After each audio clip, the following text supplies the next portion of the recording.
Okay, so this is a true story. When I was a kid, my older sister would dress me up and make me go to her tea parties. I don't talk about it much, but Max the bear was there, and so was Shelly the crying doll baby. And we'd all sit around with our pinkies up, sip our tea.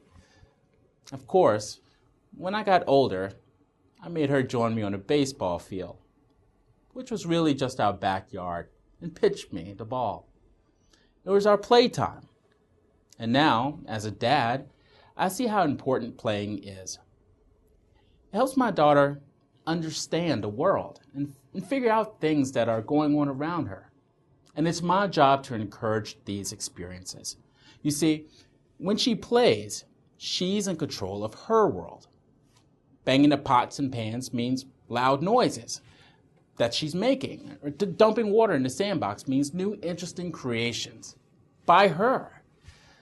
These explorations and this learning is exactly the way she should be playing, and I love watching it happen. You want to know another reason I love to watch her play? It's because I can easily see myself and her mom in her playtime. It's fun to see her take on the events of her life because she's recreating them when she plays. This is called symbolic play. When she feeds her doll baby or gives her a bath, she's using her past experiences to fuel her imagination, like her mom and I when we feed or bathe her. As I said earlier, this is just her figuring out the way the world works. The fact that she's in control, the one in charge of this symbolic play, can also help bring her comfort in stressful times. That can only be a good thing. Wow, and speaking of that old doll baby, her name is Angela, by the way, she takes that doll baby everywhere. To bed, to preschool, to grandmom's, everywhere. I had a blanket that I wouldn't let out of my sight. These are called transitional objects. And I know a lot of kids have them. They're important because they often play supporting roles in your child's world of make-believe. They also provide comfort, help, develop independence, and they also help your little one fall asleep. I know my daughter won't fall asleep without Angela by her side, or before she's made sure Sparkle was fed. Who's Sparkle? That's our little goldfish. And let me tell you, she absolutely loves him. We keep his bowl out of reach, but I get it down, and she helps me feed him once a day, which is another way of helping her learn.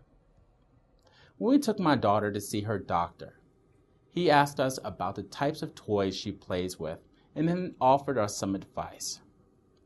He said that the toys my daughter plays with should be educational and creative. This is because as she gets older, she's learning, growing, and developing more, and her toys will help her to do this. The doctor said we should avoid giving her toys that are loud, have small parts, loose strings, sharp edges, or toys that may contain toxic materials. He also said that we shouldn't give her toys that promote violence or social differences like gender or racial stereotypes. These would be toys that are just for boys or just for girls. We asked about video games because, well, I love video games. The doctor said that they aren't recommended. But if we make sure there's nothing bad on them, then that's okay. So playtime is important, and it's also important for you and me, the parent, to play. Sometimes I let my daughter take charge and tell me what to do.